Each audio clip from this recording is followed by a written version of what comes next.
Hello दोस्तों, मेरे channel पे आपका स्वागत है जिसका नाम है लर्न एचयूएसी। आज हमारा टॉपिक है प्रोजेक्ट प्लानिंग। प्लानिंग क्या होता है, प्लानिंग कैसे करते हैं और क्या क्या फैक्टर इसको इम्पैक्ट करते हैं, आज हम लोग वो स्टडी करेंगे। सबसे पहले हम समझते हैं प्लानिंग जो वर्ड है। प्लानिंग एक बहुत ही इंपॉर्टेंट वर्ड है, अगर हमारे पर्सनल लाइफ के लिए भी और हमारे प्रोफेशनल लाइफ दोनों के लिए। अगर आप पर्सनल लाइफ में भी अगर कोई भी काम कर रहे हैं, अगर वहां पे प्लानिंग नहीं है तो आप देखेंगे जो सक्सेस मिलने के चांसेस हो जाते हैं बहुत ज्यादा रिड्यूस हो जाते हैं। और सेम वे हमारे प्रोजेक्ट में भी वही होता है। अगर आप कोई भी प्रोजेक्ट है, उसका टाइम फ्रेम डिसाइड होता है, उसका बजट डिसाइड होता है, अगर वहां पे प्लानिंग को आप हटा देंगे तो आप देखेंगे प्रोजेक्ट फेल होने से कोई भी नहीं बचा सकता। आप अगर क्लाइंट एंड पे हैं, अगर आपके पास कोई प्लानिंग नहीं है तो आपका जो एक्सपेक्टेशन होगा वो मीट नहीं होगा, और जो टाइम फ्रेम आपने डिसाइड किया था वो मीट नहीं होगा। और आप अगर कॉन्ट्रैक्टर एंड पे हैं, जैसे टर्ंकी कॉन्ट्रैक्टर या सब कॉन्ट्रैक्टर एंड पे हैं, तो वहां पे क्या होगा कि आपका जो एट द एंड इम्पैक्ट बहुत सारे होंगे, बट उसका जो कंक्लूजन होगा, आपके जो प्रोजेक्ट के प्रॉफिट मार्जिन आपका रिड्यूस होगा। प्रॉफिट मार्जिन रिड्यूस होगा तो कंपनी के वेल्थ पे इम्पैक्ट होगा, और एट द एंड एम्प्लॉइज के पे इम्पैक्ट होने वाला है। तो अब हम समझते हैं प्लानिंग की जरूरत। प्लानिंग किस लिए हम लोग करते हैं, प्लानिंग करने से क्लियरिटी क्या मिलती है। प्लानिंग करने से तीन चीजों पे क्लियरिटी मिलती है, आपको क्या करना है, कैसे करना है, कब करना है। पहला हम समझते हैं क्या करना है, मतलब आपको स्कोप समझना रहता है। दूसरा होता है कि कैसे करना है, मतलब जो स्कोप डिफाइंड हो गया अब उसको इम्प्लीमेंट कैसा करना है वो होता है। तीसरा होता है कब करना है, मतलब कि वो जो टास्क डिसाइड हो गया, कैसे करना है वो डिसाइड हो गया, अब उसका टाइम फ्रेम हम डिसाइड करते हैं कि कब ये काम को करना है। तो ये तीन चीजों पे क्लियरिटी लाने के लिए हम लोग प्रोजेक्ट की प्लानिंग करते हैं। अब हम लोग प्लानिंग में कंट्रोल क्या करते हैं, हम लोग प्लानिंग में तीन चार चीजें कंट्रोल करते हैं। वैसे बहुत सारी चीजें कंट्रोल करते हैं, बट ओवरऑल आप देखेंगे तो तीन से चार चीजें हम मेजरली कंट्रोल करते हैं। पहला होता है टाइम होता है, दूसरा होता है क्वालिटी, तीसरा होता है बजट, और चौथा होता है रिसोर्स। ये चार चीजों को हम लोग कंट्रोल करते हैं ताकि जो हमारा प्रोजेक्ट है वो टाइमली डिलीवर हो, और जो बजट डिसाइड किया गया उस बजट के अंदर डिलीवर हो। अब हम लोग देखते हैं कैसे करते हैं प्लानिंग। तो प्लानिंग करने का जो सबसे पहला स्टेप होता है, हम लोग स्कोप अंडरस्टैंडिंग होता है कि हमारा स्कोप क्या है, काम क्या है, हमारा एक्चुअल काम क्या करना है, क्या क्या हमको ड्यूरेबल्स है, क्या क्या चीज हमको क्लाइंट को हैंड ओवर करना है, किस टाइम पे हैंड ओवर करना है, वो जो प्रोजेक्ट है उसका रिस्क क्या है। तो ये सब चीजें हम लोग एनालाइज करते हैं। फॉर एग्जांपल आप देखेंगे एक हॉस्पिटल प्रोजेक्ट है, तो हॉस्पिटल प्रोजेक्ट का जो एरिया होता है अराउंड 10 से 12 लाख स्क्वायर फीट या 20 लाख स्क्वायर फीट होता है। बट ऐसा नहीं होता है कि पूरे एरिया में हॉस्पिटल फैला हुआ है और हर एरिया में आपको हर सर्विस देना है। वहां पे क्या होता है, मान लीजिए हॉस्पिटल में क्या होता है, हॉस्पिटल बिल्डिंग होगी, कॉलेज बिल्डिंग भी होगी, हॉस्टल बिल्डिंग होगी, और रेसिडेंशियल ब्लॉक भी वहां पे होंगे। तो आपको हर बिल्डिंग में हर सर्विसेज नहीं देना है। हॉस्पिटल में आपको अलग सर्विसेज देना है, रेसिडेंशियल ब्लॉक में अलग सर्विसेज देना है, और आपको जो हॉस्टल ब्लॉक है वहां पे अलग सर्विसेज वहां पे आपको देना रहेगा। जैसे आपकी हॉस्पिटल बिल्डिंग हो गई तो आपको आपका जो हॉस्पिटल का टोटल एरिया है, तो वहां पे हर जगह आपको एयर कंडीशनिंग देना है, ऐसा मैंडेटरी नहीं। आपको कुछ एरिया होगा, हॉस्पिटल में भी कुछ एरिया डिसाइडेड होगा जहां पे आपको एचवीएसी सर्विसेज देना है। कुछ एरिया होगा जहां पे आपको कुछ डिफरेंट टाइप की लाइट्स यूज करनी है, दूसरी जगह वहां पे डिफरेंट टाइप की लाइट यूज करनी है। तो आपको स्कोप आपको डिफाइन करना पड़ेगा, आपको देखना पड़ेगा कहां पे क्या सर्विसेज, मतलब कि जो चीज आपको समझना है, जो क्लाइंट को ड्यूरेबल से जो देना है वो आपको समझ के लेना पड़ेगा। फिर होता है कि जो भी चीजें हैं उनकी प्रायोरिटी क्या है, क्लाइंट की प्रायोरिटी क्या है। जैसे हॉस्पिटल ब्लॉक है तो हॉस्पिटल में आपको सबसे पहले ओपीडी ब्लॉक हैंड ओवर करना है, तो आपको उसके ऊपर पहले काम करना पड़ेगा। उसकी प्लानिंग इस तरह से करनी होगी कि आपका प्रोजेक्ट भी इंपैक्ट ना हो और ओपीडी ब्लॉक आप इजिली टाइम पे क्लाइंट को हैंड ओवर कर सको।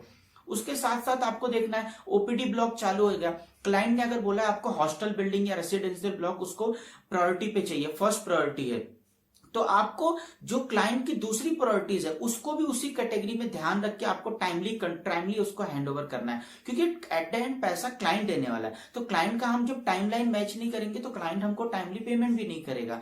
तो इसके लिए आपको क्लाइंट की जो प्रायोरिटी है और क्लाइंट का जो स्कोप है वो समझ के लेना पड़ेगा। उसके अकॉर्डिंग आपकी जो प्लानिंग है उसको प्लान करना पड़ेगा, और जो ड्यूरेबल्स है आपको सबमिट करना पड़ेगा। अब हमने स्कोप डिफाइन कर लिया कि हमको क्या करना है, क्या हमारी प्रायोरिटी है, सबको डिसाइड कर लिया। तो अब हमको सर्विसेज देखना पड़ेगा कि जो हम उसको बोलते हैं हम लोग वर्क ब्रेकडाउन स्ट्रक्चर, मतलब कि अब हमको जो काम है उसको हम लोग ब्रेक डाउन करेंगे। जो हमने स्कोप डिफाइन कर लिया है कि हमको यहाँ पे बिल्डिंग बनाना है, ये बिल्डिंग बनानी है, बिल्डिंग में ये सर्विसेज देना है, वो स्कोप डिफाइंड हो गया। अब हम लोग उस स्कोप को पार्ट पार्ट में डिवाइड करते हैं कि जैसे हमारा हॉस्पिटल ब्लॉक हो गया तो उसको हम लोग सिविल पार्ट में डिवाइड कर, बिल्डिंग वाइज पहले तो डिवाइड कर देंगे, फिर उसके बाद सर्विसेज वाइज डिवाइड करेंगे, जैसे सिविल में डिवाइड कर दिए, एमईपी में डिवाइड कर दिए, कोई स्पेशलाइज सर्विस है तो उसके अंदर डिवाइड कर दिए। फिर उन सर्विसेज को भी हम लोग पार्ट पार्ट में डिवाइड करते हैं। तो जो सिविल है उसको हम लोग फाउंडेशन में डिवाइड करेंगे, फिनिशिंग में डिवाइड करेंगे, स्लैब में डिवाइड कर देंगे, उसको पार्ट पार्ट में हम लोग डिवाइड कर देंगे।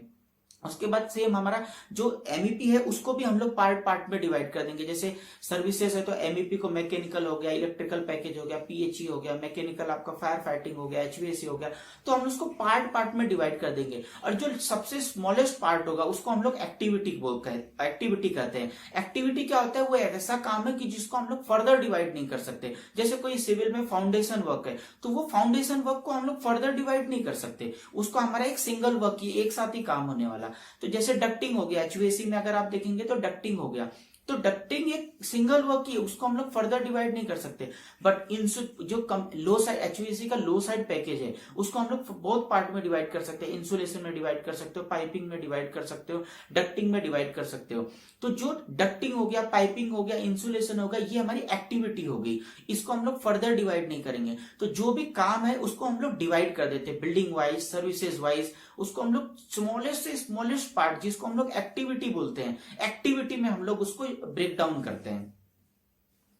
नेक्स्ट थर्ड स्टेप है सीक्वेंसिंग विद टाइम। तो हमने जो भी काम था उसको स्कोप डिफाइन कर लिया, फिर उसका हमने जो उसको ब्रेक डाउन भी कर लिया, सबसे छोटी एक्टिविटी हमको मिल गई कि एक्टिविटी हमने प्लान कर लिया। अब हम उसको टाइम के साथ कनेक्ट करते हैं, उसको सीक्वेंस में डिसाइड करते हैं कि जैसे फॉर एग्जांपल आप देखेंगे कोई काम है तो वहां पे सबसे पहले सिविल का स्ट्रक्चर खड़ा होगा, उसके बाद ही सर्विसेज का काम होगा। तो हम लोग पहले उसको प्लान करते हैं कि उसको सीक्वेंस में लाते हैं कि सबसे पहले फाउंडेशन का काम होगा, फिर उसके बाद सिविल स्ट्रक्चर का काम होगा, फिर उसके बाद स्लैब का काम होगा, फिर ब्रिक वर्क का काम होगा, उसके बाद आपकी सर्विसेज आना स्टार्ट हो जाती है। तो हम लोग उसको सीक्वेंस में डिसाइड कर देते हैं, सीक्वेंस में उसको हम लोग प्लान करते हैं कि सबसे पहले ये काम होगा और ये इस टाइम इतने दिनों के अंदर काम होगा। ये कैसे डिसाइड होता है कि इतने दिनों के अंदर काम होगा, ये आप डिसाइड करते हैं आपके पास्ट प्रोजेक्ट के एक्सपीरियंस के बेसिस पे, आपकी जो मैन पावर है, मैन पावर की इफिशियंसी के बेसिस पे आप डिजाइन करते हैं, प्लान करते हैं कि इतने टाइम के अंदर आप वो काम को कंप्लीट करते हैं। तो हम सबसे पहले जो भी एक्टिविटी है उसको सीक्वेंस में डिसाइड करते हैं कि पहले क्या काम होगा, फिर उसको हम लोग एक टाइम फ्रेम डिसाइड कर देते हैं कि इस टाइम के अंदर काम होगा। फॉर एग्जांपल अगर आप देखेंगे तो एक आपका सिविल का स्ट्रक्चर खड़ा हो गया, तो सबसे पहले अगर आप एमईपी की सर्विसेज के बारे में देखते हैं तो सबसे पहले ऐसा नहीं है कि वहां पे सब सर्विसेज एक साथ आ जाएंगी। सबसे पहले आपका कंड्यूटिंग होगा, कंड्यूटिंग के बाद आपका फायर फाइटिंग का काम होगा, वहां पे फायर फाइटिंग के काम के बाद आपका डक्टिंग वाला आएगा। तो आप उसका सीक्वेंस डिसाइड करते हैं। मान लीजिए एक पर्टिकुलर एरिया है, वहां पे कंड्यूटिंग करने के लिए आपको 10 दिन लगने वाले हैं, तो आपने डिसाइड कर लिया सबसे पहले हम कंड्यूटिंग करेंगे जिसको 10 दिन लगने वाले हैं। पहली तारीख से स्टार्ट हुआ, 10 तारीख तक पूरा कंड्यूटिंग होगा। बट आप देखेंगे 3 से 4 तारीख तक वो 30 to 40% एरिया है आपका कंड्यूटिंग कंप्लीट हो जाएगा।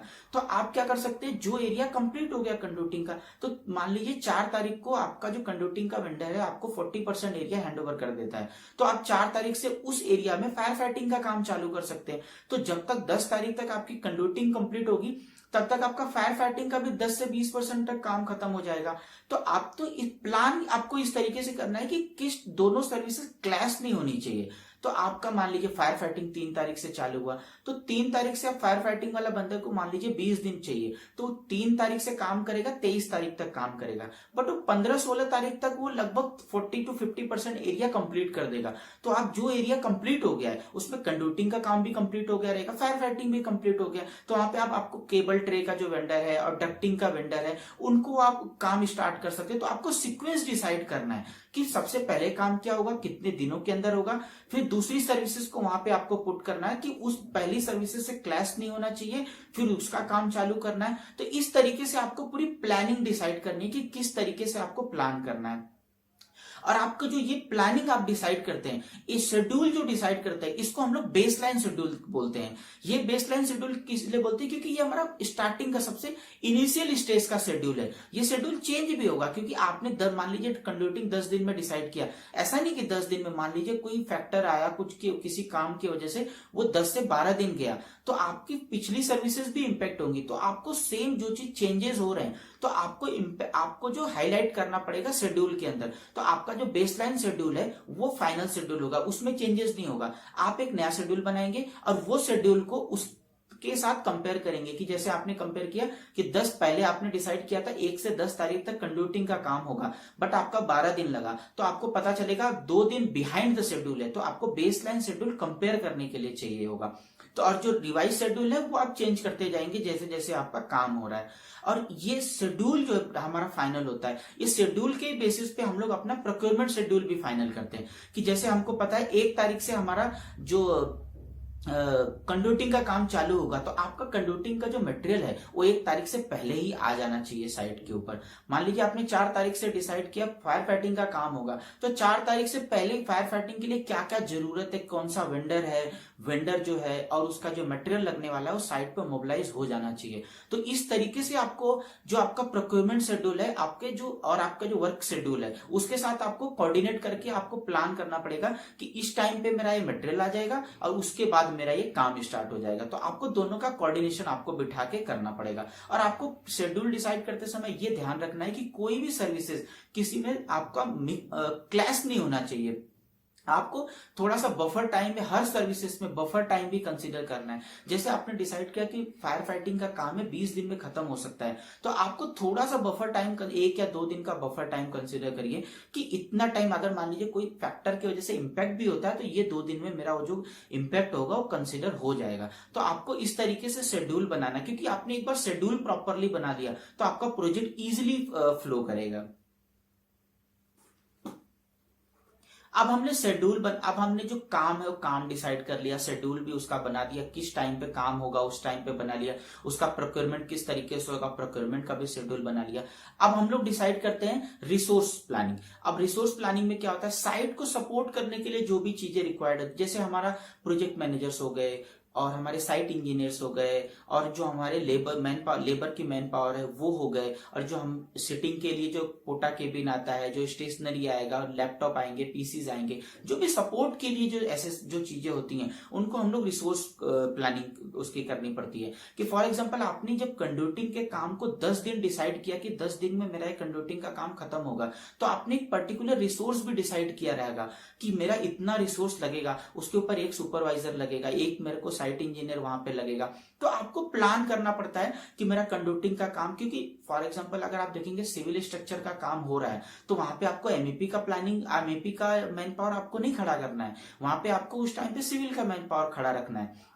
जब सर्विसेज का काम एमईपी का काम चालू हो रहा है तो आपको उस टाइम पे जब इलेक्ट्रिकल का काम हो रहा है तो वहां पे इलेक्ट्रिकल इंजीनियर या सुपरवाइजर की जरूरत होगी। और आपने 10 दिन काम के लिए डिसाइड किया तो 10 दिन किसी बेसिस पे डिसाइड किया कि मैं इतना 100 मेरा 10 मैन पावर रहेगा या 100 मैन पावर रहेगा, उस बेसिस पे डिसाइड किया। तो आपको जब काम आपने प्रोक्योरमेंट शेड्यूल से आपने प्रोक्योरमेंट भी कर लिया, मटेरियल आपने शेड्यूल भी डिसाइड कर लिया, तो आपको लेबर भी उसके अकॉर्डिंग ही मोबिलाइज करना पड़ेगा कि आपने 10 लेबर जो भी लेबर डिसाइड किया है कि इतना लेबर मुझे मैन पावर रिक्वायर्ड है वो काम को 10 दिन में कंप्लीट करने के लिए, तो आपको रिसोर्स भी डिप्लॉय करना पड़ेगा कि आपको 100 लेबर आपको डिप्लॉय करना पड़ेगा कि ये पूरा काम जो कंडक्टिंग का है 10 दिन के अंदर कंप्लीट हो सके।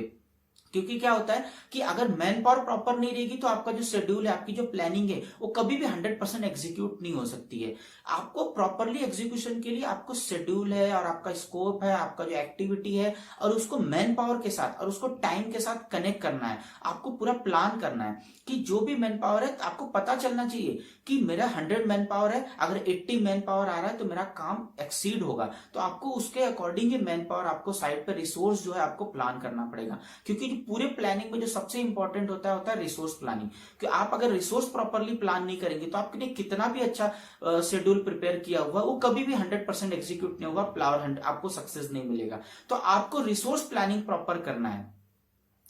नेक्स्ट होता है कि एनालिसिस होता है। एनालिसिस फेज में हम क्या करते हैं कि हमने रिसोर्स भी प्लान कर लिया, सब कुछ प्लान कर लिया, शेड्यूल एक्टिविटी सब चीज प्लान हो गई। अब आपको कंट्रोल करना है, मॉनिटर करना है, एनालिसिस करना है कि जो हमने प्लान किया प्रॉपरली एग्जीक्यूट हो रहा है नहीं हो रहा है। आपको चेक करना है कि जो मटेरियल आ रहा है वो प्रॉपर स्पेसिफिकेशन जो है सब कुछ के अकॉर्डिंग आ रहा है नहीं आ रहा है, तो वो चीज आपको मॉनिटर करना पड़ेगा। आपने जो प्लान किया है और आपने जो एक्चुअली अचीव्ड हो रहा है वो आपको कंपेयर करना पड़ेगा, जैसे बेसलाइन शेड्यूल के साथ। तो वहां पे आपको पता पता चलेगा कि हम बिहाइंड द शेड्यूल है या अहेड ऑफ शेड्यूल है। जैसे हमने डिसाइड किया कि 1 से 10 तारीख तक हमारा कंप्यूटिंग का काम खत्म हो जाएगा, तो आपको पता चलेगा कि 10 तारीख, अगर आपका 15 तारीख हुआ कंप्यूटिंग का काम, तो आपकी जो रिमेनिंग सर्विसेज है वो सब इंपैक्ट हुई है। तो वो चीज आपके शेड्यूल में हाईलाइट होगी और प्लान वर्सेज जो एक्चुअल का ग्राफ जो हम प्लॉट करेंगे वहां पे हम आपको बताना पड़ेगा कि हमने ये प्लान किया था और ये अचीव हुआ। हम 6 दिन या 5 दिन लैग कर रहे हैं अपने शेड्यूल से,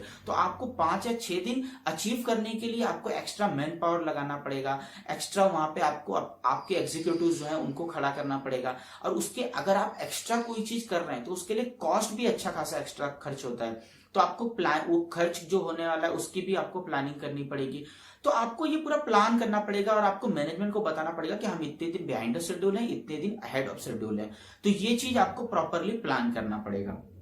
नेक्स्ट होता है कि जो भी मटेरियल आपका आता है, जो भी आपके साइट पे प्रोक्योरमेंट हुआ, मटेरियल हुआ, मटेरियल की एक आपको क्वालिटी के लिए, जैसे हमने डिसाइड किया था क्वालिटी को भी हम लोग कंट्रोल करते हैं, तो क्वालिटी को भी आप कंट्रोल करने के लिए आप अश्योर करते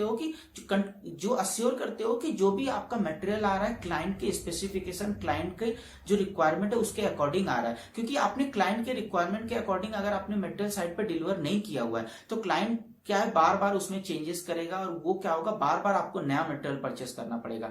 तो आप पहले ही क्राइटेरिया डिसाइड कर देते हो, प्लान कर देते हो कि यही मतलब क्वालिटी का मटेरियल आएगा।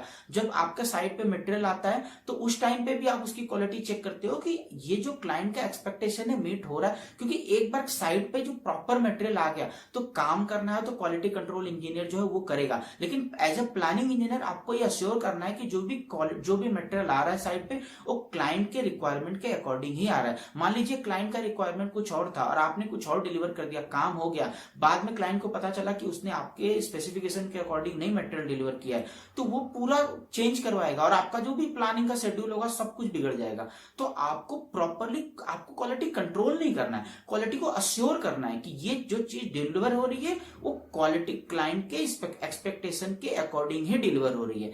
तो वो चीज आपको कंट्रोल करना है। तो ये लास्ट था, ये 4-5 चीजें जो है इस तरीके से हम लोग क्वालिटी को इंप्लीमेंट करते हैं। तो जो बची हुई चीजें हैं, जैसे कि आपने सब कुछ बना लिया, शेड्यूल बना लिया, एक्टिविटी डिसाइड कर लिया, रिसोर्स डिप्लॉय कर लिया, सब कुछ डिपेंड कर रहा है आपके एग्जीक्यूशन टीम के ऊपर। अब आपको क्या करना है कि एग्जीक्यूशन टीम जो काम कर रही है, जो भी साइट से फीडबैक होता है वो प्रॉपरली आपको शेड्यूल में आपको पंच करना है, प्रॉपरली शेड्यूल को अपडेट करना, वीक वाइज आपको करना है या मंथली वाइज आपको अपडेट करना है और उसको मैनेजमेंट को आपको जस्ट शो करना है कि हम कहां पे चल रहे हैं, प्रोजेक्ट हमारा कहां पे था, क्या प्लान था और किस तरीके से प्रोजेक्ट जो है फ्लो हो रहा है। तो ये ओवरऑल था प्लानिंग के बारे में। अगर मेरा वीडियो आपको अच्छा लगे तो आप लाइक करें, शेयर करें और फीडबैक अपना जरूर दीजिए ताकि मैं जो नेक्स्ट वीडियो है उसके अंदर इंप्लीमेंट कर सकूं। थैंक यू दोस्तों।